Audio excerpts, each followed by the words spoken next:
Hello साथियों, कैसे हैं। सुयान अकेडमी में फिर से एक बार आप लोगों का हार्दिक स्वागत है। और आज का जो हमारा वीडियो लेक्चर रहने वाला है वो है अपने पास जो फर्स्ट ग्रेड फिजिक्स के अंदर वो है ऑप्टिक्स के ऊपर, है ना। तो ऑप्टिक्स वाली हमारी ये सीरीज चल रही थी जिसके अंदर हमने रे ऑप्टिक्स का लगभग कंप्लीट कर लिया था। आज जो हम स्टार्ट करेंगे वो करेंगे वेव ऑप्टिक्स। ठीक है, आज क्या स्टार्ट करेंगे, वेव ऑप्टिक्स जो है वो स्टार्ट करने वाले हैं।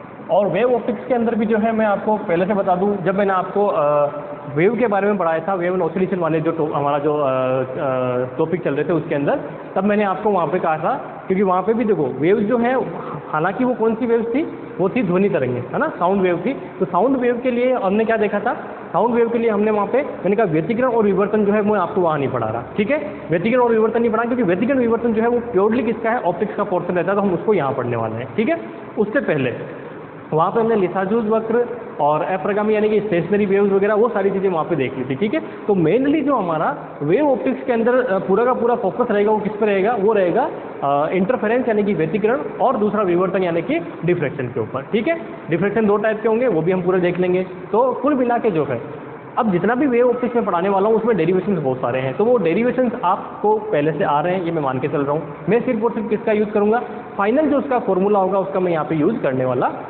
ठीक है, हाँ, उसके बारे में जब भी हम फाइनल फार्मूला कैसे बनता है उसका थोड़ा सा स्टार्टिंग का पोर्शन की वो क्या है, वो सब चीज़ें हम लोग यहाँ से लेने वाले हैं। खूब सारे एक्सपेरिमेंट भी आगे, खूब सारे फॉर्मूले यहाँ बनने वाले हैं। ठीक है, इन फॉर्मूलों को समझना बड़ा जरूरी है, एक बार समझ लोगे तो कोई दिक्कत आपको होने वाली नहीं। ठीक है, चलिए तो स्टार्ट करते हैं। सबसे पहले वेव ऑप्टिक्स, और वेव ऑप्टिक्स का पहला जो हमारा टॉपिक रहेगा वो रहेगा इंटरफेरेंस पे। ठीक है, किस पे रहेगा, इंटरफेरेंस पे, है ना, जिसको हिंदी में अपन कहेंगे तो व्यतिकरण।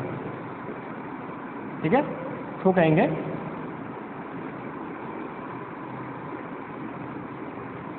इंटरफेरेंस। ठीक है, इंटरफेरेंस यानी कि व्यतिकरण। तो व्यतिकरण कहाँ हुआ था, व्यतिकरण का मतलब ये है, इंपॉर्टेंट चीज है। व्यतिकरण क्या है कि व्यतिकरण का मतलब है कि दो वेव्स होंगी। इंटरफेरेंस में क्या होगी, दो वेव होंगी, दोनों की फ्रीक्वेंसी इक्वल होनी चाहिए। ठीक है, फ्रीक्वेंसी क्या होगी, इक्वल, और उनका जो एम्पलीट्यूड है वो नियरली इक्वल होना चाहिए। ठीक है, थोड़ा मतलब कि क्या है, समान, या फिर उसमें अगर डिफरेंस है तो थोड़ा सा डिफरेंस ही होना चाहिए, बहुत ज़्यादा डिफरेंस नहीं होना चाहिए। ठीक है, दूसरा जो आपके पास जब हम इंटरफेरेंस को उत्पन्न करते हैं या इंटरफेरेंस को जब हम जनरेट करते हैं तो उसके अंदर क्या चीज़ आनी चाहिए, जो आपके लाइट सोर्स है वो क्या होना चाहिए, कला संबंध, यानी कि उनमें क्या होना चाहिए, कोहेरेंट सोर्स होने चाहिए, कला संबंध सोर्स होने चाहिए, कोहेरेंट होने चाहिए। कोहेरेंट और कला संबंध का मतलब क्या है, इसका मतलब ये है कि t=0 पे अगर उनके बीच में कलांतर यानी कि फेज डिफरेंस फाई है, तो t यानी कि आप 10 सेकंड पे जाते हैं, चाहे 15 सेकंड पे जाते हैं, या t इनफाइनाइट तक भी अगर जाते हैं, तो उसमें कलांतर क्या रहना चाहिए, वो फिक्स रहना चाहिए। ठीक है, कलांतर यानी कि फेज डिफरेंस अगर दो सोर्स के बीच में जो लाइट जनरेट कर रहे हैं उनके बीच में क्या होता है, अगर फेज डिफरेंस समय के साथ चेंज नहीं होता है, टाइम के साथ वेरी नहीं करता है, तो उसे हम क्या बोलते हैं, कला संबंध सोर्स बोलते हैं। कला संबंध आगे पढ़ेंगे हम लोग, है ना। ठीक है, वो चीज़ जो है उसे हम क्या बोलते हैं, कला संबंध सोर्स बोलते हैं, यानी कि कोहेरेंट सोर्स बोलते हैं। ठीक है, एक चीज़। दूसरी, कोई भी जो सोर्स है, कोई भी दो जो मान लीजिए अलग अलग कोई सोर्स हम ले रहे हैं, तो वो कभी भी कोहेरेंट नहीं हो सकते। ठीक है, एक ही सोर्स यानी कि एक बल्ब के आके आपने क्या किया, एक गत्ता रखा, गत्ते में दो छेद कर दिए, तो वो क्या करेंगे, एक द्वितीय सोर्स की तरह, सेकेंडरी सोर्स की तरह क्या करेंगे, बिहेव करेंगे। वो दोनों सोर्स, क्योंकि इसी सोर्स से क्या होती है, लाइट जनरेट हो रही है। ठीक है, तो वो जो लाइट सोर्स से जनरेट हो रही है, तो इसका मतलब वो आपस में क्या रहेंगे, कोहेरेंट रहेंगे, है ना। तो आगे जाके जब उस दो लाइट के ऊपर, गत्ते की जो है ना आपके छेद के ऊपर जब वो लाइट पड़ेगी, तो आगे से निकलने वाली जो छेद से निकलने वाली लाइट है वो आपस में क्या रहेंगी, कोहेरेंट रहेगी। तो इस तरह से हम क्या करते हैं, कोहेरेंट सोर्स बनाते हैं। ठीक है, यहाँ जितने भी चीज़ें पढ़ेंगे उसी तरह से पढ़ेंगे। ठीक है, तो इंटरफेरेंस का मतलब क्या है, इंटरफेरेंस का मतलब ये है कि जब दो जो वेव्स हैं आपकी, लाइट वेव जो है, जब वो दो वेव्स हैं उनकी एम्पलीट्यूड लगभग इक्वल, नियरली इक्वल, और जो उसका फ्रीक्वेंसी है वो इक्वल होनी चाहिए, एक ही डायरेक्शन में मूव करते हुए, है ना, एक ही डायरेक्शन में मूव करते हुए एक ही स्थान के ऊपर एनर्जी का क्या करते हैं, जब वो एक दूसरे पे सुपर इम्पोज होते हैं तो वो क्या करते हैं, एनर्जी का रीडिस्ट्रीब्यूशन, है ना, ऊर्जा का पुनर्विन्यास करते हैं। ठीक है, और उसकी वजह से क्या होता है, जो रिजल्टेंट वेव बनती है, उस रिजल्टेंट वेव के अंदर या तो उसकी जो एम्पलीट्यूड है वो बढ़ जाएगा या एम्पलीट्यूड कम हो जाएगा। ठीक है, ये जो चीज़ होती है इसे हम क्या बोलते हैं, इंटरफेरेंस यानी कि व्यतिकरण बोलते हैं। ठीक है, तो अल्टीमेटली क्या समझ में आया कि इंटरफेरेंस के अंदर सबसे पहले तो फाइनल हमें क्या आंसर मिलेगा, एम्पलीट्यूड या तो बढ़ेगा या कम होगा, वो डिपेंड करेगा कि जो एनर्जी डिस्ट्रीब्यूशन है वो किस तरह से हो रहा है। ठीक है, और वो किस पर डिपेंड करेगा कि फेज जो है वो कैसी होती है, वो हम फॉर्मूले से यहाँ सारा डिराइव कर लेंगे ना। तो कुल मिला के क्या है, ये आपके पास इक्वेशन बनने वाली। तो ये जो प्रैक्टिकल जो सबसे पहले इंटरफेरेंस का किया था, वो प्रैक्टिकल कौन सा था, वो था यंग डबल स्लिट एक्सपेरिमेंट, है ना, यंग का द्विस्लिट प्रयोग। ठीक है, कौन सा हुआ था, यंग द्वि स्लिट प्रयोग, यंग डबल स्लिट एक्सपेरिमेंट। ठीक है, क्या था? यंग डबल स्लिट एक्सपेरिमेंट जो था वो आपके पास सबसे पहले हुआ था। ठीक है, और उसमें किया क्या था? उसमें एक आपके पास सोर्स था ये एस, इसके सामने एक पर्दा लगा। ठीक है, और उसके अंदर हमने क्या किया? समान दूरी के ऊपर दो और सोर्स S1 और S2 बना दिए। यहाँ से जो लाइट जा रही है, ठीक है, इस तरह से ये पूरा आपने डायग्राम बना रखा होगा। ठीक है, और यहाँ पर्दा होता है, देखा ना आपने डायग्राम? तो क्या होगा? यहाँ से ऐसे लाइट निकली, ये हुआ, ये लाइट, ये डॉटेड, और इसका मतलब समझ पा रहे हो ना? ये फिर ये डॉट, फिर ये डॉट, फिर ये डॉट, फिर ये और ये डॉट। ठीक है, अगर वेव इस तरह से है तो आप समझ लेना, ये जो मैंने फुल लेंथ बनाई है वो क्या है? ये अपने पास ये वाला है पोर्शन, और उसमें जब आपके पास वेव के अंदर उसकी पोलरिटी जब चेंज हो गई तो वो कौन सा? डॉटेड वाला। ठीक है, तो होगा क्या? जब ये दोनों मिल रहे तो इसका मतलब क्या होगा? अगर मान लीजिए अगली वेव भी ऐसे आ रही है तो ये दोनों मिलेंगे तो क्या होगा? ऐड हो जाएगा। ठीक है, अगर ये कंडीशन हुई तो क्या हुआ?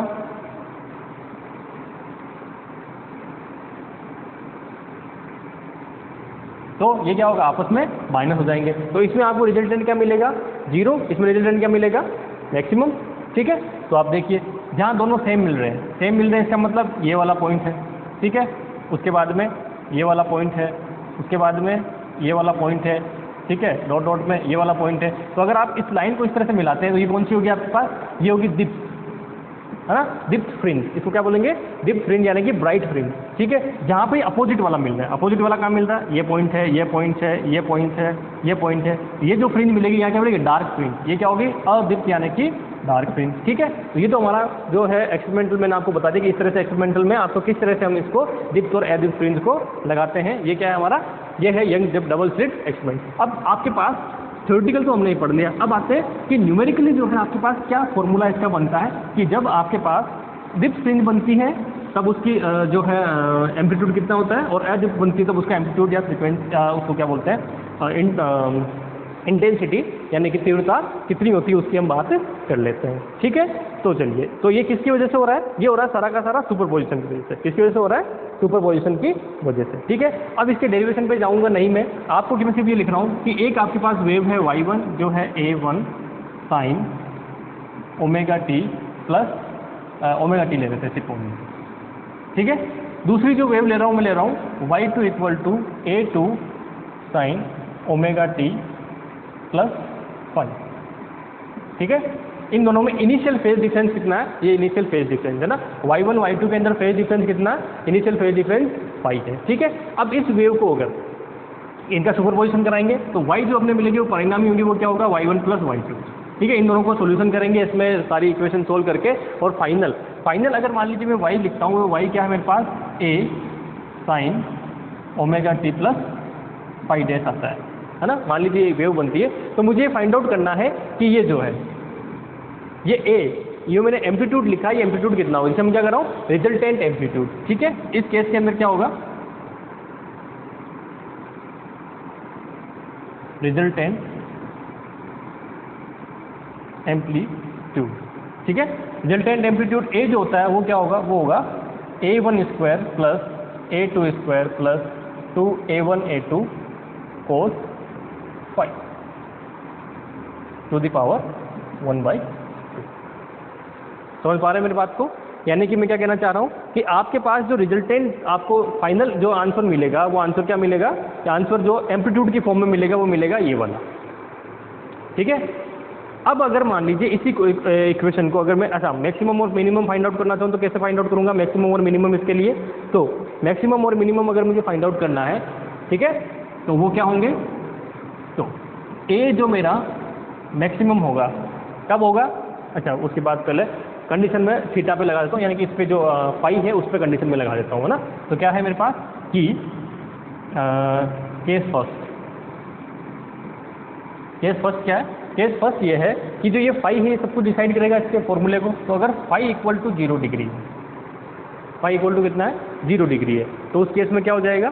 कि फाई इक्वल टू 0 डिग्री के केस में, है ना, 0 डिग्री के केस में ए जो मिलेगा वो मिलेगा आपको मैक्सिमम। क्यों मिलेगा? तो आप देखिए कि a1 square plus a2 square plus 2a1 a2 आ जाएगा टू दी पावर 1/2। पहले कैसे हो गया? ठीक है, क्यों? क्योंकि कोस कितना हो जाएगा? अगर मैं यहाँ लिखूंगा तो कोस 0 डिग्री जो है वो किसके बराबर होता है? 1 के 1 रखते ही इक्वेशन ये बन जाएगी। अगले में आगे सोल्व करेंगे तो क्या हो जाएगा? ये हो जाएगा a1 प्लस a2 का होल स्क्वायर, 1/2 पावर चल रही है तो इसको हटा दिया यहाँ से, तो a मैक्सिमम जो आएगा वो क्या आएगा आपके पास? ये आपको मिलेगा a मैक्सिमम जो होगा a1 प्लस a2। तो इसका मतलब क्या हुआ? इसका मतलब ये हुआ कि जब दोनों वेव दोनों वेव इनिशियली क्या है? सेम फेज में है। 0 डिग्री होने का मतलब क्या है? सेम फेज में है। सेम फेज में होने का मतलब क्या है कि पहली वेव अगर यहाँ से स्टार्ट होती है तो दूसरी वेव भी कहाँ से हो रही है? यहीं से स्टार्ट हो रही है। इस केस में क्या होगा? अगर इसका एम्पलीट्यूड a1 और इसका एम्पलीट्यूड a2 है तो दोनों आपस में जुड़ के फाइनल जो वेव मिलेगी वो क्या मिलेगी? इन दोनों का फाइनल जो वेव मिलेगी वो क्या होगी? ये ऐड हो जाएंगे दोनों। ठीक है, तो ये जो आपको a मिलेगा ये क्या होगा? a1 प्लस a2 के बराबर होगा। ठीक है, होता भी ऐसा, कोई बहुत बड़ी बात नहीं है क्योंकि सेम फेज में इसलिए ऐड हो जाएंगी। ठीक है, तो ये तो हुआ हमारा फर्स्ट कंडीशन। सेकंड कंडीशन की अगर मैं बात करूं केस सेकंड की, तो केस सेकंड में क्या है? केस सेकंड के अंदर हमारे पास कि phi equal to 180 degree, just opposite phase हो। ठीक है, तो उस केस में क्या होगा? ए जो मिलेगा मुझे मिलेगा मिनिमम। क्यों मिलेगा? तो आप देखिए ये हो जाएगा a1 square plus a2 square minus 2a1 a2 to the power 1/। क्यों? क्योंकि कोस 180 डिग्री जो होगा वो कितना होगा? -1। तो जैसे आप यहाँ पे -1 रखेंगे, -1 रखते ही माइनस हो जाएगा, तो फॉर्मूला क्या बन जाएगा? तो a मिनिमम का फॉर्मूला जो बनेगा वो हो जाएगा a1 माइनस a2। ठीक है, होल स्क्वायर स्क्वायर यहाँ से कैंसिल आउट हो गए, ये बन जाएगा आपके पास a मिनिमम। ठीक है, तो इसका मतलब क्या है? इसका उल्टा कर लीजिए। उल्टे में क्या है? यहाँ से ये आपके पास ये था, अब फिर जस्ट अपोजिट होने का मतलब क्या? ये वेव ऐसे स्टार्ट हो रही है। अब इन दोनों को जोड़ोगे तो क्या होगा? ये ऊपर की तरफ ले जा रहा है, ये पॉइंट उस पॉइंट को इधर ले जा रहा है, नीचे की ओर ले जा रहा है पार्टिकल को। दोनों जोड़ेंगे तो क्या होगा? कुल मिला के अगर ये a2 है तो आपको फाइनल जो मिलेगा वो क्या मिलेगा? सिर्फ इतना सा मिल जाएगा। ये जो आपको a मिलेगा ये क्या होगा? a1 minus a2। ठीक है, क्योंकि अपोजिट फेज में है। ठीक है, तो क्वेश्चन में अगर ये लिखा आता है सेम फेज में है तो इसका मतलब ये दिमाग में लगाना जरूरी नहीं है वो फाई इक्वल टू, यानी कि आपको जो फेज डिफरेंस है वो फेज डिफरेंस नाम लिखा हो। अगर आपको ये कि अपोजिट फेज में है तो इसका मतलब दोनों ये वाला केस है। अगर केस सेम फेज में है तो कौन सा केस है? ये वाला केस है। ठीक है, ये क्वेश्चन में आपको जो है थोड़ा कंफ्यूज करने के लिए चीज़ें ऐसी दी जा सकती हैं। ठीक है, ये कौन सा हुआ? ये तो एम्पलीट्यूड की बात। अब पूछेंगे आपको इंटेंसिटी के बारे में। ठीक है, किसके बारे में पूछेंगे? इंटेंसिटी के बारे में। तो उस पर चलते हैं।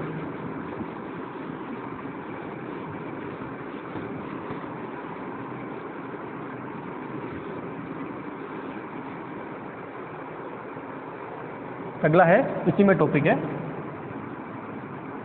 इंटेंसिटी यानी कि तीव्रता। तीव्रता वाले केस में क्या होगा? अभी हमने जस्ट फाइंड आउट किया कि ए जो हमारा रिजल्टेंट आया वो क्या आया? a1 square plus a2 square plus 2a1 a2 cos phi equal to 0। ठीक है, अब हम क्या जानते हैं? जो इंटेंसिटी आई होती है वो क्या होती है? डायरेक्टली प्रोपोर्शनल होती है a स्क्वायर के। किसके होती है? डायरेक्टली प्रोपोर्शनल a स्क्वायर के होती है। ठीक है, तो इसको आगे क्या लिख सकता हूँ? I is equal to constant k a square. k क्या है? एक सिंपल कॉन्स्टेंट है। अब इसको यहाँ वैल्यू पुट कर दीजिए, तो I इक्वल टू क्या हो जाएगा? k a1 square a2 square plus 2a1 a2 cos phi to the power, अच्छा स्क्वायर है तो 1/2 यहाँ से हट जाएगा। ये अंदर क्या बनेगा? k a1 square plus k a2 square plus 2 k a1 a2 और कोस फाई। ठीक है, अब अगर मैं सिंगल वेव की बात करूं तो I1 क्या हो जाएगा? k a1 स्क्वायर और I2 क्या हो जाएगा? k a2 square. ठीक है, फर्स्ट वेव की इंटेंसिटी और सेकंड वेव की इंटेंसिटी, क्योंकि एम्पलीट्यूड कितना उनका a1 और a2 है तो उसके अकॉर्डिंग ये इक्वेशन बन गए। तो यहाँ से क्या होगा? इसको थोड़ा सा मॉडिफाई करूंगा। क्या मॉडिफाई करूंगा? इसको ऐसे लिख सकता हूँ मैं, k को क्या लिख सकता हूँ? रूट के इंटू रूट के। भाई k क्या हो सकता है? रूट के इंटू रूट के।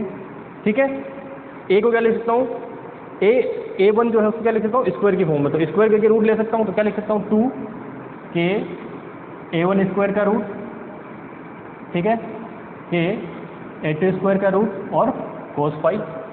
ठीक है, आगे अब यहाँ से देखिए, तो ये क्या बन जाएगा, ये बन जाएगा I1, ये बन जाएगा I2 प्लस ये बन जाएगा 2 रूट I1 और रूट I2 cos phi। ठीक है, बन गई इक्वेशन। चलिए नेक्स्ट,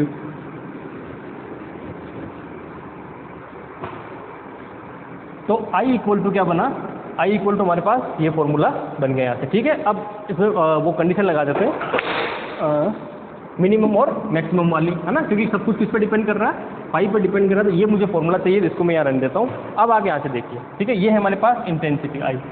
ठीक है, केस फर्स्ट आते हैं फिर से। केस फर्स्ट क्या कह रहा है, केस फर्स्ट कह रहा है कि कोस जो आपके पास फाई है ना, अच्छा सॉरी फाई जो है, कोस फाई क्या, फाई जो है वो कितना हो, 0 डिग्री हो।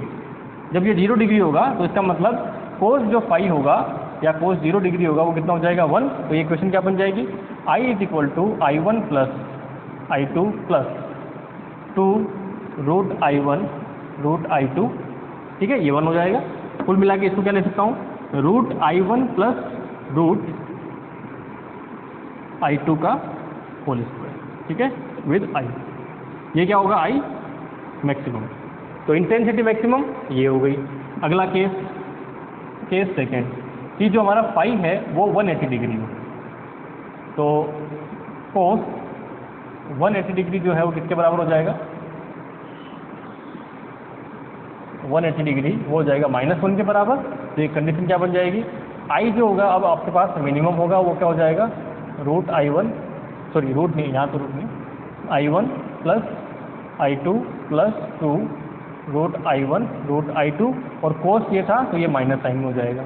ठीक है, सोल्व करेंगे इसको तो क्या बनेगा, root I1 minus root I2 whole square, और ये बनेगा हमारे पास मिनिमम। ठीक है, बन गई दोनों इक्वेशन। तो यहाँ से आपको एक क्वेश्चन है ना, ये जो मैंने आपको एम्पलीट्यूड वाला और ये दोनों लिखा है, यहाँ से एक क्वेश्चन आपको 101% मिलेगा ही मिलेगा हर एग्जाम में, चाहे कोई सा एग्जाम उठा के देख लो। जहाँ पे इंटरफेरेंस कोर्स में है वहाँ से इंटरफेरेंस से ये इंटेंसिटी वाला आपको क्या कहेंगे, आपको या तो इनिशियल की यानी कि 2 वेव्स होंगी उनका एम्पलीट्यूड दे देंगे, और मिनिमम और मैक्सिमम। नॉर्मली ये होता है, क्या पूछते हैं कि मिनिमम और मैक्सिमम का जो है वो पूछ लेते हैं कि इनका रेशियो कितना होगा, है ना। ये चीज़ आपको वहाँ पे 100% पूछी जाएगी। ठीक है, अगर ऐसा कोई क्वेश्चन है तो मैं एक क्वेश्चन देख के बता देता हूँ आपको, है ना, करके देख लेते हैं क्वेश्चन इसी पे बेस्ड।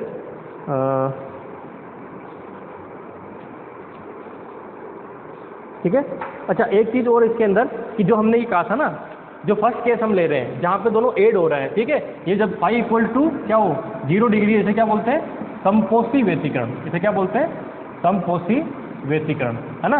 इंग्लिश में कहेंगे क्या होगा, कंस्ट्रक्टिव इंटरफेरेंस, क्योंकि दोनों क्या हो रहे हैं, जुड़ रहे हैं आपस में, कंस्ट्रक्ट कर रहे हैं नई वेव को। ठीक है, और जो ये वाला दूसरा केस होता है जहाँ फाई इक्वल टू 180 डिग्री है, दोनों केस में देख लें तो वो क्या है, डिस्ट्रक्टिव इंटरफेरेंस। वो क्या है, डिस्ट्रक्टिव इंटरफेरेंस यानी कि विनाशी व्यतिकरण। ठीक है, संपोषी यानी कि कंस्ट्रक्टिव, विनाशी यानी कि डिस्ट्रक्टिव जो इंटरफेरेंस है वो इनके नाम है। ये आपको पता है ही पहले से, कोई बड़ी समस्या है नहीं इसके अंदर, है ना।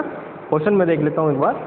तो ये चौड़ाई का बैंड चौड़ाई का आ गया है,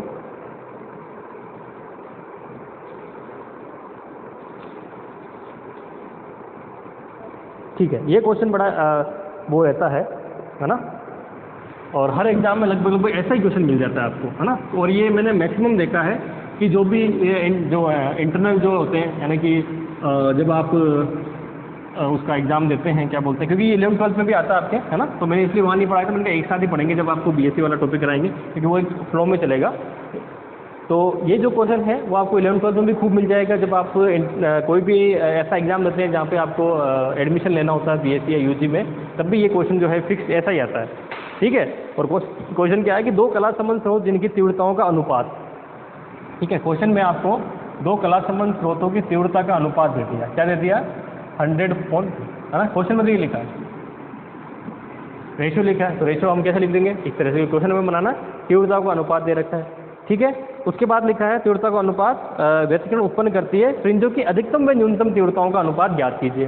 पूछा क्या है, पूछा ये है अधिकतम और जो हमारी न्यूनतम है उसका अनुपात कितना होगा। ठीक है, तो आप क्या लिखेंगे सबसे पहले कि I max upon I mini is equal to, formula क्या होता है, I1 रूट में I2 whole square divided by I1 minus root में I2 होल स्क्वायर। एक साथ लिखूंगा तो क्या लिख सकता हूँ, इस तरह से भी लिख सकता हूँ इसको कि I1 अपॉन I2, ठीक है, I1 अपॉन I2 माइनस 1, इधर क्या हो जाएगा, सॉरी प्लस आ रहा है ऊपर प्लस में ना, ऊपर अधिकतम आ रहा तो प्लस में, तो I1 और अपॉन I2 और माइनस 1 और पूरे का होल स्क्वायर, ठीक है।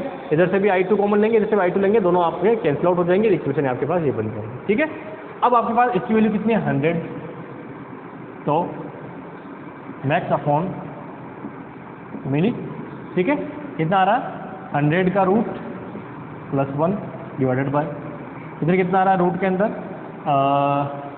ये भी 100 का रूट माइनस 1 और होल स्क्वायर, तो कितना आया 10 प्लस 1 11 अपॉन 9 स्क्वायर, क्या आ गया 121 अपॉन 9 81 81, ठीक है। तो इसका मतलब क्या आ गया, ये आपके पास अनुपात आ जाएगा फाइनल फॉर्मूला मीनिंग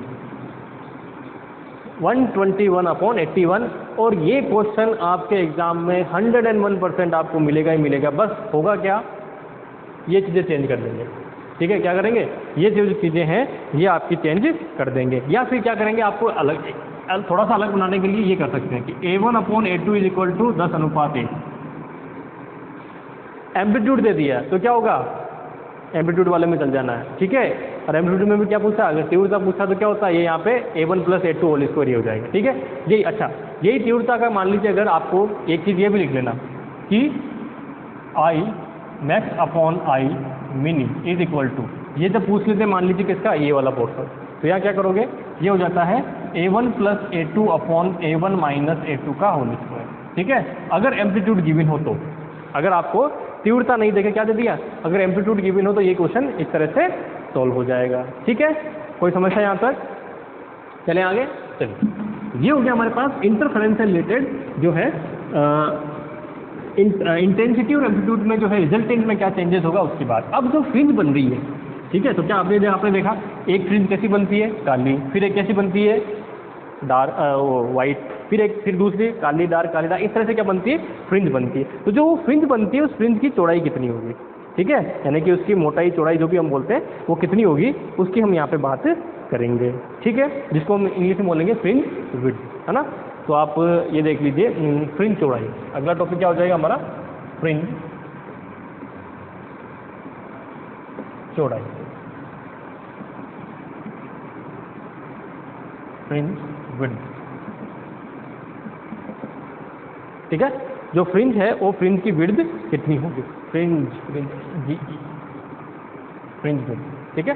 तो फ्रिंज विड्थ जो है वो कितनी होगी उसकी बात करेंगे। अभी आपने क्या देखा कि एक क्या बन रही थी, ये समझ लेना ना, ये क्या है कि कई बार जब 10 फ्रिंजों का इतनी चौड़ाई है, ये इतनी है, तो उसमें थोड़ा सा कन्फ्यूजन हो जाता है कि किसने क्या लेना, ठीक है।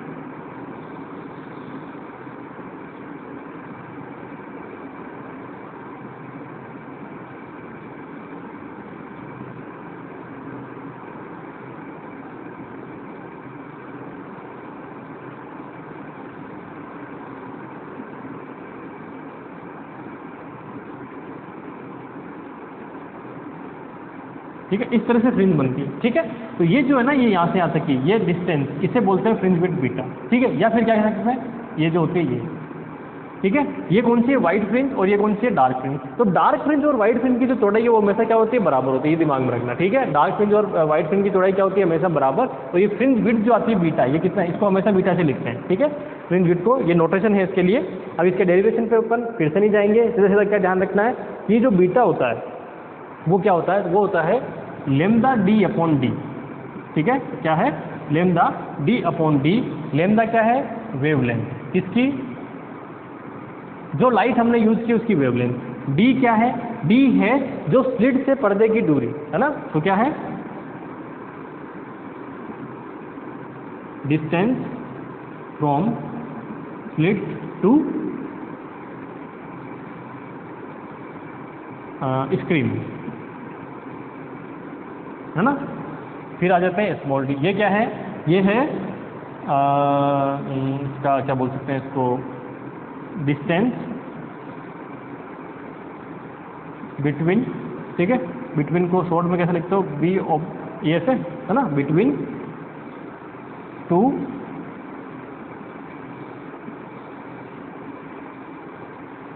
कोहेरेंट सोर्स, ठीक है। जो हमने डायग्राम बनाया था ना, ये एक यहाँ था, दूसरा सोर्स S1 S2 यहाँ था, ठीक है। यहाँ क्या था, पर्दा। तो ये जो डिस्टेंस है ये क्या है, D, और इन दोनों के बीच की जो डिस्टेंस है ये क्या है, स्मॉल d, ठीक है। लेमदा हम जो लाइट यूज़ करें, यानी कि जो सोर्स S1 S2 हमने कोहेरेंट सोर्स बनाए थे दो, इन दोनों के बीच की दूरी कितनी है, तो सेंटर से लेते हैं, है ना। क्या से लेते हैं, सेंटर से। वो जब हम डिफ्रेक्शन देखेंगे तो वहाँ अपन उसके इसकी चौड़ाई भी वहाँ पे क्या करती है, वहाँ पे जो है अपना एक रोल अदा करती है। तो वहाँ हम देखेंगे। अभी हम क्या देख रहे हैं, सेंटर से इनकी दोनों के बीच की डिस्टेंस क्या है, वो स्मॉल d है।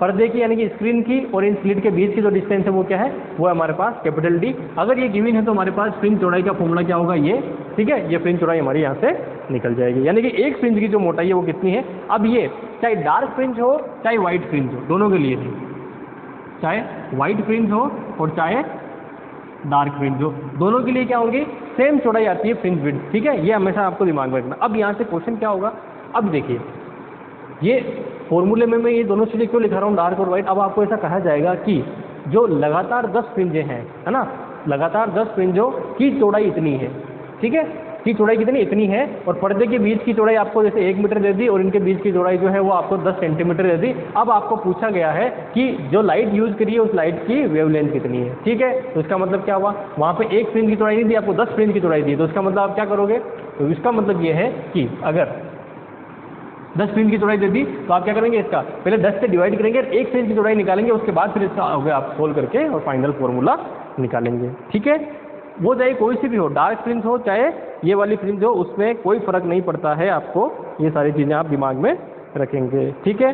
तो फ्रिंज चौड़ाई का क्वेश्चन, चलो मैं फ्रिंज चौड़ाई का ये सब एक साथ ही करा दूंगा। पहले मैं इस पर कोहेरेंट सोर्स पे आ जाता हूँ एक बार, क्योंकि ये कोहेरेंट सोर्स भी जो है मेरे इंपॉर्टेंट यहाँ पे रोल करेंगे। इसमें बहुत सारे फॉर्मूले बनते हैं। इसका न्यूमेरिकल क्वेश्चन भी आता है जो अक्सर हम छोड़ के आ जाते हैं, क्योंकि यहाँ ये इस वाले को हम इतना सीरियस लेते नहीं, है ना। हमारी आदत क्या है, जो अब मैं पढ़ा इनको तो सीरियस लेते हैं, एक्सप्लिकेशन तो आप कर जाओगे मुझे पता है, लेकिन जो नहीं कर पाओगे वो है अगला टॉपिक हमारे पास जो है कोहेरेंट सोर्स, ठीक है। चलिए उसकी बात हम कर लेते हैं।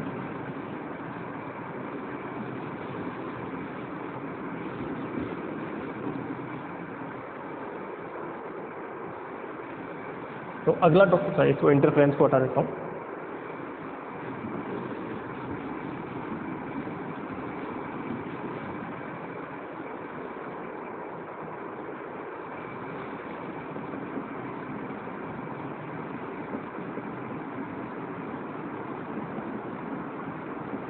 ठीक है, अब सबसे पहले हिंदी में कहेंगे इसको कला संबंध।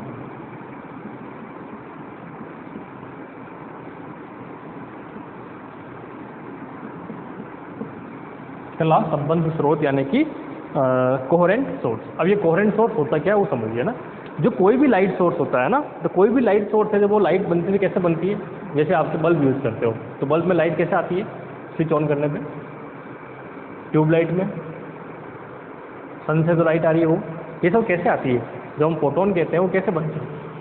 तो देखो लाइट बनने का बेसिक जो कंसेप्ट है वो सिर्फ एक ही है ना, कि हमें क्या करना है कि जो नॉर्मली हर कोई एक चीज़ जो किससे बनी है, वो बनी है एटम से। तो एटम कैसा होता है, ठीक है, ये इलेक्ट्रॉन होता है यहाँ पे, है ना। तो क्या करते हैं, अगर मान लीजिए मैं कोई एक किसी भी तरीके से इस इलेक्ट्रॉन को एनर्जी देता हूँ ई, ठीक है, एनर्जी मैंने क्या दी, इलेक्ट्रॉन को एनर्जी दी, ठीक है। वो एनर्जी जब मैं इसको देता हूँ वो कोई प्रोसेस हो सकता है, आप पोटेंशियल लगा के दे सकते हैं, और दूसरा आप क्या कर सकते हैं कि मान लीजिए फोटोन डायरेक्ट देके दे सकते हैं, वो अलग अलग प्रोसेस होता है। नॉर्मली जब हम, क्योंकि जो ट्यूबलाइट वगैरह इनका यूज़ हम करते हैं, तो किसका यूज़ करते हैं, ट्यूबलाइट वगैरह में जो यूज़ करते हैं वो किसका करते हैं, वो करते हैं हम बाहर से पोटेंशियल लगा के उसको एनर्जी देते हैं, इलेक्ट्रिक एनर्जी देके उसको एक्साइटेड करते हैं, ठीक है। तो ये जो इलेक्ट्रॉन है क्या हो गया, यहाँ पहुँच गया एक्साइटेड स्टेट में।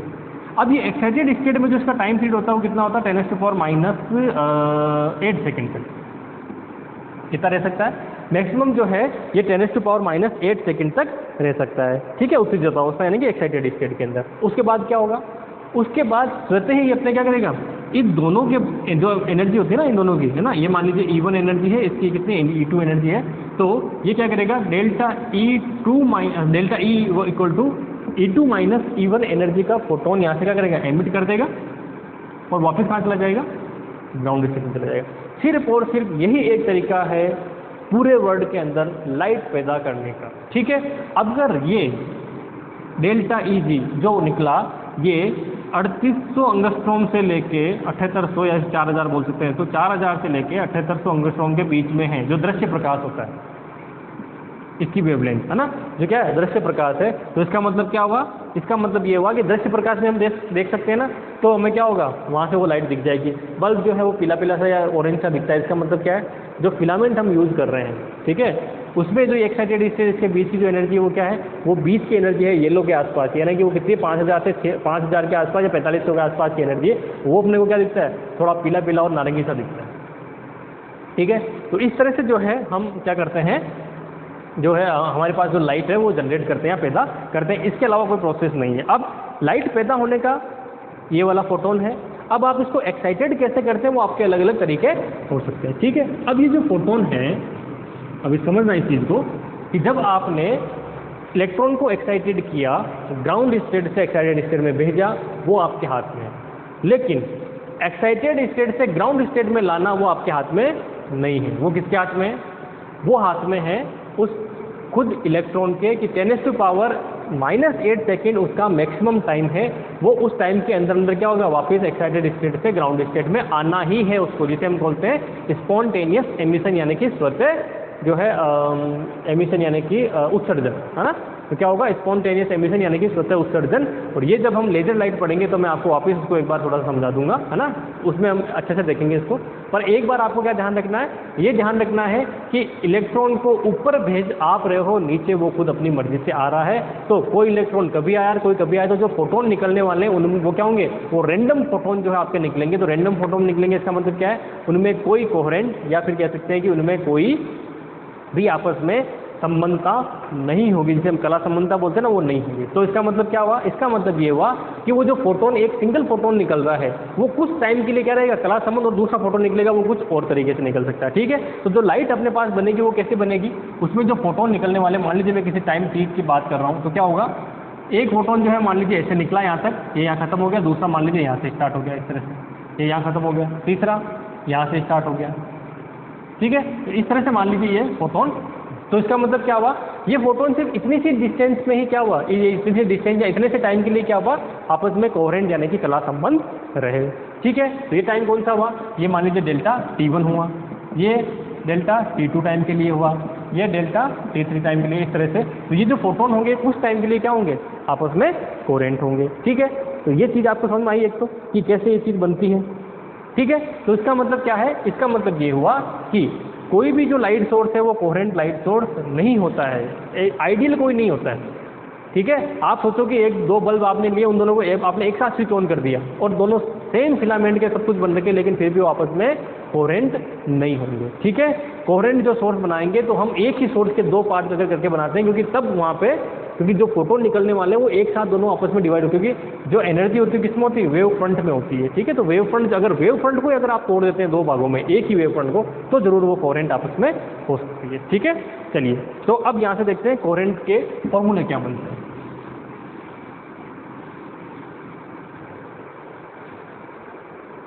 सबसे पहले कोई भी वेव है तो उसके लिए जो न्यू होता है वो क्या होता है, c/λ, ये आप जानते हैं। ठीक है, क्या होता है न्यू इक्वल टू, अब वो कुछ टाइम के लिए है तो इसका मतलब डेल्टा न्यू होगी वहाँ पे। तो अगर मान लीजिए मैं इसका डिफ्रेंशिएशन करता हूँ और डेल्टा न्यू फाइंड आउट करता हूँ तो क्या हो जाएगा, माइनस c कॉन्स्टेंट है 1/λ और डेल्टा λ, ये वाली वैल्यू मुझे मिल गई। आगे समझ में यहाँ से अगला केस में आप देखिए, अब क्योंकि माइनस साइन है और यहाँ पे मुझे क्या लेना है, इसका मॉड्यूलस लेना है, क्योंकि मुझे परिमाण से मतलब मैग्नीट्यूड से मतलब है, तो इसको मैं इस तरह से लिख सकता हूँ c/λ² और डेल्टा λ। ठीक है, अगर मान लीजिए मुझे सिर्फ किससे मतलब है, परिमाण से मतलब है, तो मैं इसको इस तरह से लिख सकता हूँ। ठीक है, और इसको नहीं लिखूँ तो भी चलेगा, क्योंकि ये तो ऑलवेज पॉजिटिव डेल्टा में, और माइनस हमने आगे ले लिया, तो ये इस तरह से हम लिख सकते हैं इसको। ठीक है, ये चीज़ आ गई। अब यहाँ से अब आपको मैं कुछ चीज़ें डिफाइन करने वाला हूँ। पहला है संबंधता काल। क्या होगा, संबंधता काल, जिसे बोलेंगे कोहेरेंट टाइम। कितने टाइम के लिए वो वेव जो है कोहेरेंट रहेगी उसे लिखेंगे डेल्टा T से, तो वो क्या होगा 1/Δ, क्या होगा 1/Δν, क्योंकि ये इसके क्या होता है, टाइम के रेसिप्रोकल होती है। ठीक है, फ्रीक्वेंसी क्या होती है, टाइम के रेसिप्रोकल होती है। तो ये क्या होगा, तो यहाँ से हम इसको सोल्व करेंगे तो ये लेमदा ऊपर चला जाएगा, तो λ² और ये डेल्टा पहला फॉर्मूला। ये फॉर्मूले बनेंगे सारे, और ये ऐसे ही बनाने, आपको इसको रटना नहीं है, रट कभी नहीं पाओगे, इसी से चलना अपने को। ठीक है, ये हो गया संबंधता काल। अगला आते हैं संबंधता लंबाई। संबंधता लंबाई, ठीक है, कोहेरेंट लेंथ, यानी कि वो जो अभी बनाया ना डायग्राम, उसमें कितनी लेंथ ट्रेवल की, ठीक है, उसे लिखते हैं डेल्टा एल से। ठीक है, डेल्टा एल से। अब आप मुझे बताइए, टाइम आपके पास आ गया या फिर आपके पास फ्रीक्वेंसी आ गई है, और आपको लेंथ निकालनी है, और आपको वेलोसिटी पता है। वेलोसिटी कितनी होती है, सी, पता है ना आपको, लाइट की वेलोसिटी कितनी होती है, सी। तो वेलोसिटी गिवन है या टाइम या फिर वो दे दी आपको, लेंथ आप फाइंड आउट कर सकते हैं, आराम से फाइंड आउट कर सकते हैं। कैसे फाइंड आउट कर सकते हैं, वेलोसिटी इंटू टाइम कर देते हैं तो क्या मिल जाती है, लेंथ मिल जाती है। वेलोसिटी कितनी है, सी, टाइम कितना आपके पास है, सीधे इसकी कैंसिल आउट हो गया, तो क्या बना, λ²/Δ। ये क्या है, कोहेरेंट लेंथ है। ये क्या है, कोहेरेंट लेंथ हो गई, बन गया इसमें फॉर्मूले। अब सबसे इंपॉर्टेंट है, यहाँ से मैं एक चीज़ और डिफाइन करूँगा, वो है क्वालिटी फैक्टर, है ना। हिंदी में क्या कहेंगे उसको, एक second, quality factor. Quality factor को संबंधता लंबाई आ गया, ये आ गया, ये आ गया।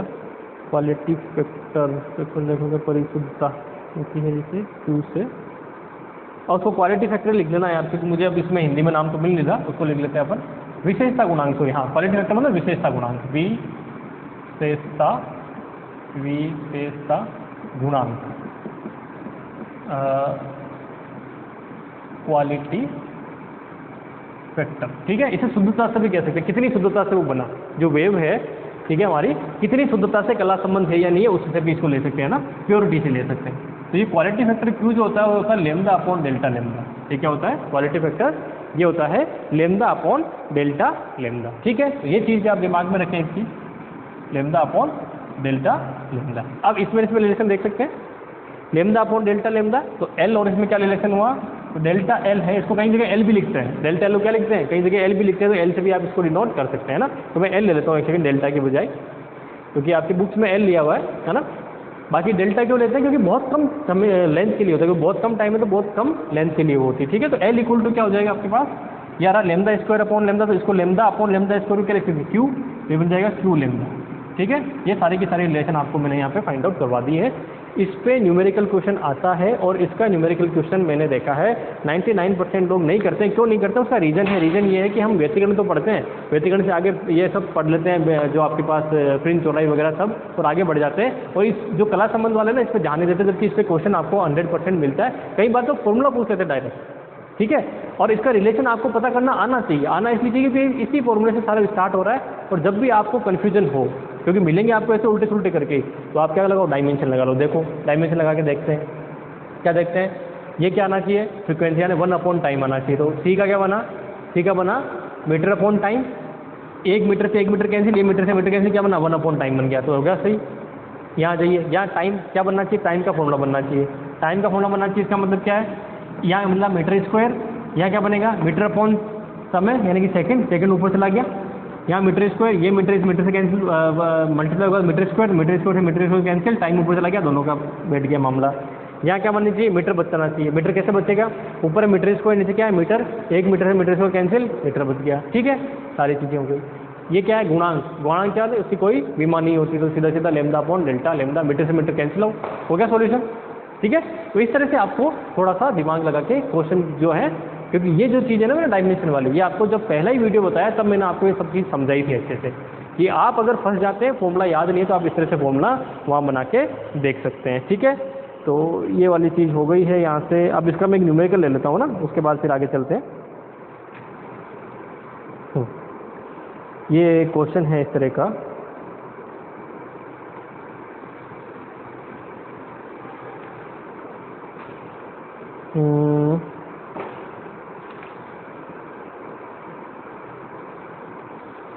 ये, हाँ ये क्वेश्चन देखिए, इसमें लिखा गया है कि आपके पास लेजर स्रोत की स्पेक्ट्रमी रेखा की बैंड चौड़ाई, एक बार मैं इसको मिटा देता हूँ ना, क्योंकि फॉर्मूला मुझे याद है, आप भी याद कर लेना, देख लेना पीछे से वापस, अगर ऐसा नहीं हो तो। क्वेश्चन इसमें गिवन है, क्योंकि क्वेश्चन साथ साथ में करते रहते हैं, ताकि क्या है कि इससे आपको छोटे छोटे क्वेश्चन है तो समस्या नहीं आएगी। लेजर स्रोत की स्पेक्ट्रमी रेखा की बैंड चौड़ाई की गणना कीजिए। क्या करनी है? बैंड चौड़ाई की गणना करनी है। ठीक है, साथ में क्या दे रखा है उसकी बैंड चौड़ाई का मतलब समझते हो? हाँ, ये चीज़ दिमाग में रखना, बैंड चौड़ाई, बैंड विड्थ, ठीक है, और बैंड चौड़ाई। बैंड चौड़ाई क्या होती है? बैंड चौड़ाई का मतलब है वो फ्रीक्वेंसी रेंज। बैंड चौड़ाई का मतलब क्या होता है? फ्रीक्वेंसी रेंज होती है ना, तो फ्रीक्वेंसी रेंज हो गई, ठीक है। या फिर क्या कह सकते हैं, अब फ्रीक्वेंसी रेंज को दूसरा ये भी कह सकते हैं, यानी कि आपको डेल्टा लेम्डा, जो बैंड चौड़ाई का मतलब क्या है कि आप किस किस बैंड चौड़ाई के अंदर वो जो है वो कोहेरेंट रहेगी, कितनी चौड़ाई के अंदर, ठीक है। तो वो किससे देते हैं अपन? डेल्टा लेम्डा से। तो ये दिमाग में रखना, जब बैंड चौड़ाई की बात करें तो उसको डेल्टा लेम्डा से बात करनी है। किससे करनी है? Delta lambda. तो बैंड चौड़ाई का मतलब क्या है? डेल्टा लेम्डा, है ना। तो ध्यान रखना क्या दिया है, बैंड चौड़ाई की गणना की, जिसका मतलब डेल्टा लेम्डा की गणना करनी है। और क्या दे रखा है? उसकी संबंधता लंबाई एल दे रखी है। गिवन क्या है वो देखिए, गिवन सबसे पहले लीजिए, गिवन है 100 मीटर। चलिए, बहुत सी बात है, मीटर में दे दिया नहीं तो कन्वर्ट करना पड़ता है। दूसरा, लेजर स्रोत से उत्पन्न प्रकाश की माध्य तरंग दे दी है, यानी कि लेम्डा कितनी है? 6328 एंगस्ट्रॉम, 6328 एंगस्ट्रॉम, ठीक है। तो अब आप देखिए, यहाँ से आपको स्टार्ट करना, कहाँ से? जो गिवन है वहाँ से स्टार्ट करना है। तो एल गिवन है, तो एल का फॉर्मूला क्या होता है जिसमें डेल्टा लेम्डा आना चाहिए, बताइए। तो एल जो होता है वो होता है lambda square upon delta lambda. ये पढ़ा था अभी थोड़ी देर पहले अपन ने, है ना। क्या पढ़ा था? Lambda square upon delta lambda. आपको क्या चाहिए? डेल्टा लेम्डा चाहिए, बैंड चौड़ाई। तो क्या हो जाएगा, इसको इधर ले जाइए, लेम्डा स्क्वायर अपॉन एल, ठीक है। तो delta lambda equal to lambda square upon M, इसका स्क्वायर यानी कि multiply 10⁻⁻10 whole square divided by L कितना है? 100, ठीक है। क्योंकि इसको मीटर में कन्वर्ट करना ना, तो मीटर मीटर दोनों तरफ लानी है। आप इसको जब सोल्व करोगे तो फाइनल वैल्यू मैं आपके पास लिख देता हूँ, ये आएगा आपके पास करीबन 4 × 10⁻⁻8 आना ना, सॉरी 15, 8 क्या 15, 10 20 है ना, 20 यहाँ 15 -15 और मीटर में, ठीक है। तो ये आपके पास क्या होगी, इसकी बैंड चौड़ाई जो है वो मिल जाएगी, ठीक है।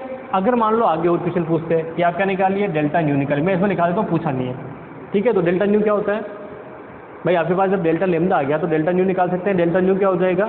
डेल्टा न्यू की अगर बात करूँ तो वो होता है C delta lambda upon lambda square. देखिए, आपको गिवन क्या है उसके अकॉर्डिंग चलना, ठीक है। सी 3 × 10⁻⁻8 डेल्टा लेम्डा 4 × 10⁻⁻15 लेम्डा स्क्वायर। तो अभी हमने फाइंड आउट किया ही था ये वाला, इस कैलकुलेशन को करके आप देख सकते हैं, ठीक है। इसका स्क्वायर पूरे को सोल्व कर लीजिए, फाइनल वैल्यू में लिखता हूँ। मल्टीप्लाई करने के बाद आपको क्या मिलेगा, तो ये मिल जाएगी आपको वैल्यू करीब 3 × 10⁻6, ठीक है। दूसरा क्या कर सकते हैं, दूसरा भी लिख सकते हैं कि सी अपॉन एल, इसको क्या लिख सकते हो? सी अपॉन एल। क्यों लिख सकते हो सी अपॉन एल? दिख रहा है? उससे भी कर सकते हो। हालांकि भाई वही है फाइनल वैल्यू, तो आपको देख रहे हो यहाँ से, इसमें अपने 100 से डिवाइड करके दिखा, वही चीज़ यहाँ कर रहे हैं, ये फाइंड आउट आप यहाँ से कर सकते हो, ठीक है। अब पूछ लिया, मान लीजिए डेल्टा टी, क्या करोगे? 1 अपॉन डेल्टा न्यू। क्या करोगे? 1 अपॉन डेल्टा न्यू, इसका 1 अपॉन में कर लो, ठीक है। अब पूछ लिया मान लीजिए क्वालिटी फैक्टर, तो क्या करोगे? लेम्डा अपॉन डेल्टा लेम्डा, ठीक है। क्या करोगे? Lambda upon delta lambda. तो आप क्या करो, यहाँ से देख लो, एल आपने फाइंड आउट किया ना, तो आपको लेम्डा अपॉन डेल्टा लेम्डा चाहिए। लेम्डा को यहाँ से डिवाइड कर दो, तो इसको क्या लिख सकते हो? L upon lambda. तो एल आपने यहाँ फाइंड आउट कर रखा है, उसमें लेम्डा से डिवाइड कर दो, वो वैल्यू मिल जाएगी, ठीक है। सारे आपस में इंटरकनेक्टेड है, कोई भी चीज़ आपको पूछ ले तो एक क्वेश्चन में आप मैंने सारे ही क्वेश्चन आपको करा दिए, कैलकुलेशन आप करते हुए ले, ठीक है। हमें क्वेश्चन यही दे रखा था, ये खत्म हो गया। लेकिन ये चीज़ दिमाग में रखना, बैंड चौड़ाई यानी कि इसका मतलब क्या होता है, ठीक है। और आवर्ती चौड़ाई पूछे यानी कि फ्रीक्वेंसी बैंड पूछे, तो फ्रीक्वेंसी बैंड कौन सा होगा? ये होगा। तो कोहेरेंट सोर्स के बारे में जो मुझे पढ़ाना था वो सारी चीज़ें यहाँ पे कवर कर लीजिए। अब मान लीजिए कि जो आपके पास ये इंटरफेरेंस हो रहा था, उसके जो वेव्स हैं उसके बीच में अगर आपने कोई टी मोटाई की कोई भी आपने खास की स्लेब या कोई मीडियम रख दिया है, मीडियम रखने के बाद उसमें कितना पथांतर आ जाएगा उसकी मैं बात यहाँ पे करने वाला हूँ। यानी कि टी मोटाई की जो आप वो रख देते हैं स्लिट के बीच में कोई तो उसकी फ्रिंज चौड़ाई पे क्या इफेक्ट हो जाएगा उसकी बात हम यहाँ पे करने वाले हैं। ठीक है, तो कला समानता का हो गया है। उसके बाद में इसमें कुछ आपको बताने की ज़रूरत है नहीं ज़्यादा। फ्रेनल बाई प्रिज्म वाला चलो ये भी फॉर्मूला में लिखवा दूंगा, ये पूछ लेंगे, इस पर न्यूमेरिकल तो वैसे नहीं पूछते लेकिन ये क्या पता पूछ लेंगे, है ना। तो अगर मान, अच्छा पहले द्विप्रिज्म का देख लेते हैं, प्रैक्टिकल फ्रेनल वाला ना फॉर्मूला, क्योंकि वो भी फॉर्मूला इंपॉर्टेंट है, इससे ज़्यादा कुछ ज़्यादा इंपॉर्टेंट आपके है नहीं। ठीक है, तो एक वे भी इंटरफेरेंस का टॉपिक है ना, तो वो है फ्रेनल बाई प्रिज्म, है ना, द्विप्रिज्म। ठीक है, ये हो जाएगा आपके फ्रेनल बाई प्रिज्म। ठीक है, फ्रेनल बाई प्रिज्म। ठीक है, चलिए, तो अब फ्रेनल बाई प्रिज्म क्या है, ये एक एक्सपेरिमेंट है। इस एक्सपेरिमेंट में क्या करते हैं, इस एक्सपेरिमेंट में हम कला संबंध स्रोत बनाते हैं। क्या बनाते हैं, कला संबंध स्रोत है वो बनाते हैं इसके अंदर। ठीक है, क्या बनाते हैं, कला संबंध स्रोत उत्पन्न करना। ठीक है, टू जनरेट क्या बोलते हैं उसको, कोहेरेंट सोर्स। कोहेरेंट सोर्स जो है पैदा कैसे, अभी हमने बात की ना, बहुत रेयर है कि आप एग्जैक्टली कोहेरेंट सोर्स बना सके, लेकिन फ्रेनल बाई प्रिज्म से क्या करते हैं, यही चीज़ हम करते हैं। और फ्रेनल बाई प्रिज्म में एक प्रिज्म होता है इस तरह का, ठीक है, जिसका प्रिज्म एंगल कितना होता है, बहुत कम। ये जो एंगल होता है कितना होता है, आधा डिग्री के आसपास होता है। ठीक है, इस तरह का प्रिज्म होता है। यहाँ पे एक सोर्स रखते हैं, उस सोर्स से क्या करते हैं, इसमें जो इसका व्यतिकरण क्षेत्र बनता है, व्यतिकरण क्षेत्र से उसके दो सोर्स बनेंगे S1 S2, तो क्या होंगे, काल्पनिक। कौन, ये कॉन्सेप्ट है, काल्पनिक है।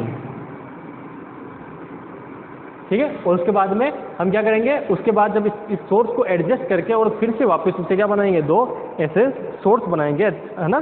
तो ये जो होती है इसे हम बोलते हैं फ्रेनल बाई प्रिज्म, है ना। तो फ्रेनल बाई प्रिज्म का जो फॉर्मूला होता है, इसके अंदर भी हमें क्या बनती है, वो आपके पास क्या बोलती है कि बीटा बनेंगी, है ना। बीटा मतलब बैंडविड्थ, वो क्या होती है, लैम्डा डी अपॉन डी।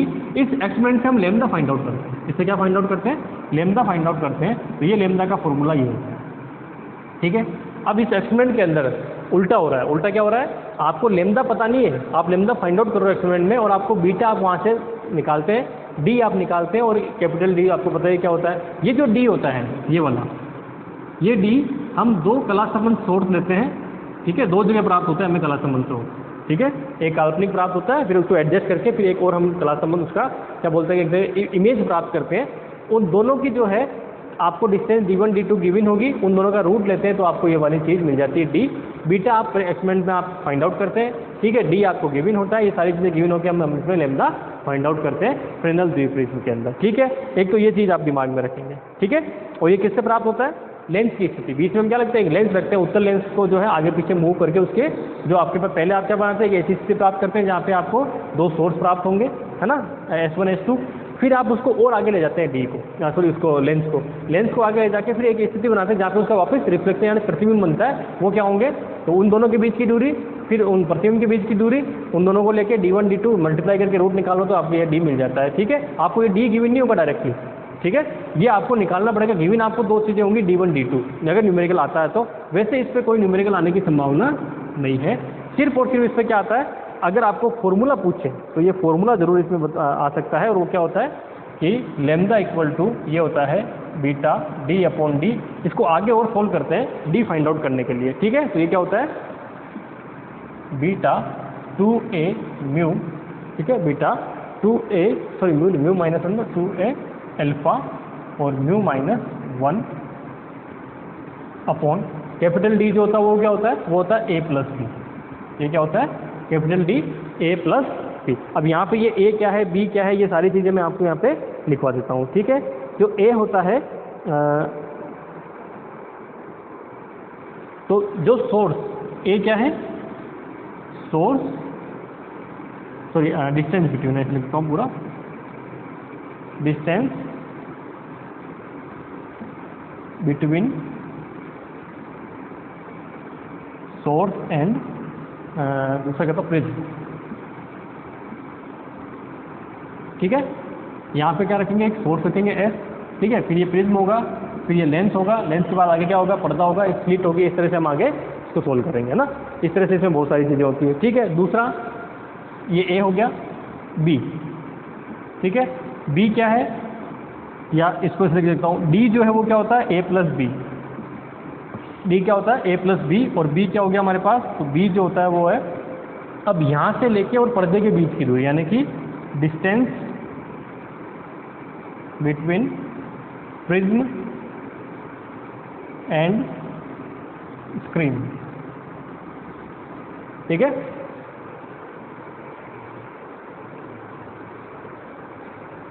ये हो गया। अगला और क्या बचा इसके अंदर, अच्छा एल्फा। एल्फा क्या है, यह है प्रिज्म एंगल,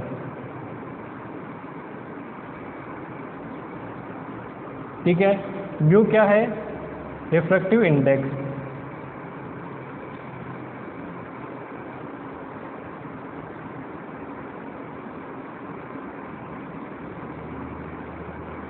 रिफ्रैक्टिव इंडेक्स, ठीक है। बाकी सारी चीज़ें आई गई है। ये सारी चीज़ें देखिए, ये फॉर्मूला आपको डायरेक्टली पूछा जा सकता है और इसके अलावा कुछ नहीं।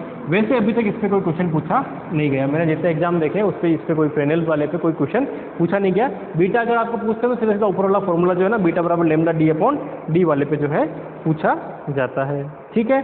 यहाँ अब इस वाले क्वेश्चन को पूछने की टेंडेंसी जरूर होती है कि अगर मान लीजिए जब ये इंटरफेरेंस जो पैटर्न बनता है, उस इंटरफेरेंस पैटर्न के बीच में अगर आपने टी मोटाई की कोई भी एक पारदर्शी जो है, यानी कि ट्रांसपेरेंट कोई आप ग्लास स्लेब वगैरह रख देते हैं, तो तब क्या उस पर इफेक्ट पड़ता है ना, उसकी बात हम कर लेते हैं। वो जो है,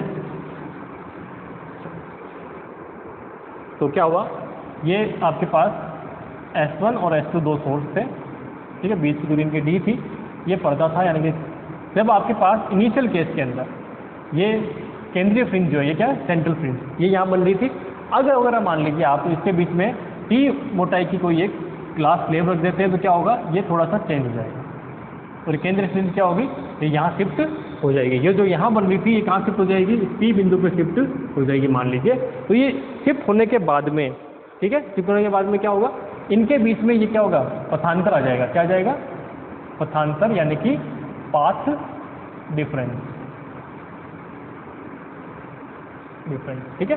तो पाथ जो डिफरेंस आ गया, ये पाथ डिफरेंस कैसे फाइंड आउट करते हैं, इन सब के आपस में रिलेशन है, वो मैं आपको यहाँ पे बताता हूँ, ठीक है। क्या है कि टोटल डिस्टेंस जो ट्रेवल कर रही है वेव, वो कितनी कर रही है, ये टी मोटाई की, इसका मतलब टी मोटाई की, इसका मतलब कि इसके अंदर टोटल मिला के जो डिस्टेंस हमने ट्रेवल करेंगे, वो डिस्टेंस ट्रेवल कितनी कर लेंगे, वो कर लेंगे म्यू टी। तो किस में कर रहे हैं, म्यू टी। अगर एक्स्ट्रा जो पथांतर की बात कर रहा हूँ मैं, है ना, तो पथांतर जो होगा वो क्या होगा, वो ये होगा कि म्यू टी डिस्टेंस तो इसमें ट्रेवल कर रहे हैं और बाकी बची हुई डिस्टेंस जो है वो किसमें ट्रेवल कर रहे हैं, वायु में ट्रेवल कर रहे हैं। तो पथांतर कितना हुआ, म्यू टी माइनस टी, तो इसको बोलेंगे हम लोग टी म्यू माइनस 1। ये वाला जो है पथांतर हमारे पास होने वाला है यहाँ पे, ठीक है। ये क्या हुआ, हमारा पथांतर हुआ। अब ये किसके बराबर होगा, तो ये बराबर होगा कितनी चौड़ाई पे ये गए हैं, तो ये हो जाता है हमारे पास T mu minus 1 is equal to X D upon D, ठीक है। किसके बराबर होगा, एक्स डी अपॉन डी, ठीक है। किसके बराबर होगा, एक्स डी अपॉन डी के बराबर होगा, ठीक है। तो यहाँ से टी कितना आ जाएगा, टी की बात हम करें तो हो जाएगा x D upon D mu minus 1, एक तो ये फॉर्मूला। तो अगर क्वेश्चन में आपको पथांतर गिवन है, यानी कि पाथ डिफरेंस गिवन है, सोर्स के बीच की डिस्टेंस गिवन है, पर्दे की ये जो डिस्टेंस है ये डी, ये गिवन है, ठीक है। जो आप ये पारदर्शी ट्रांसपेरेंट जो आप ये रख रहे हो स्लेब, उसकी आपको रिफ्रैक्टिव इंडेक्स यानी कि अपवर्तनांक दिया हुआ है, तो आप ये फाइंड आउट कर सकते हो कि टी मोटाई की कितनी है। उल्टा कर सकते हो, एक्स पूछ ले तो कि पथांतर कितना उत्पन्न कर देगी, तो क्या हो जाएगा, T D mu minus 1 upon D. पथांतर कितना कर देगी, तो ये इसमें पथांतर कर देगी, ठीक है। अब अगला कि अगर मान लीजिए संपोषी, ये व्यतिकरण कौन सा है, संपोषी व्यतिकरण, है ना।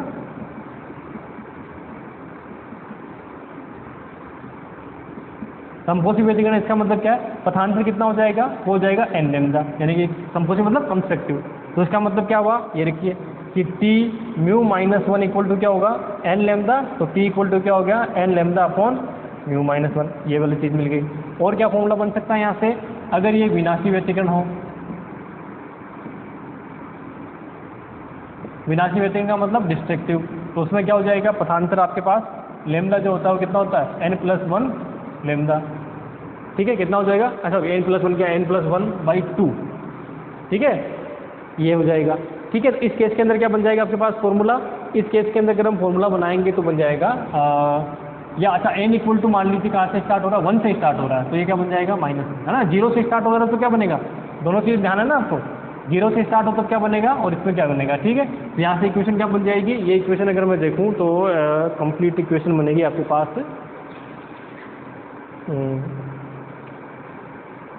ठीक है था, हाँ ये रहा, तो t μ-1 इज इक्वल टू इसके बराबर, तो इसको लिख दूँ मैं 2n-1 और λ/2, ये कर सकते हैं, तो t इज इक्वल टू हो गया 2n-1 λ/2 μ-1। ठीक है, ये किसकी केस में आज बात कर रहे हैं हम, जब विनाशी व्यतिकरण है उस केस की बात हम कर रहे हैं। ठीक है, तो ये संपोषी और विनाशी व्यतिकरण है वो दोनों चीज़ें यहाँ पे कवर हो गई।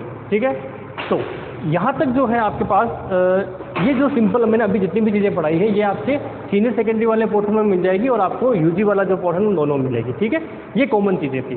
ठीक है, और हमारा टाइम भी लगभग हो चुका है, तो इस पर कुछ न्यूमेरिकल्स मैं अगले वीडियो में स्टार्ट करके देन उसके बाद में हम चलेंगे।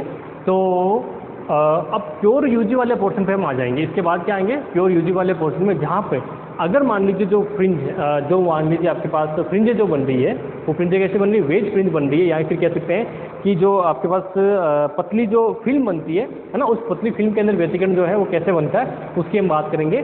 फिर उसके अंदर उसका एग्जाम्पल यानी कि न्यूटन्स लॉ बनेंगे, जिसके अंदर पारगमन यानी कि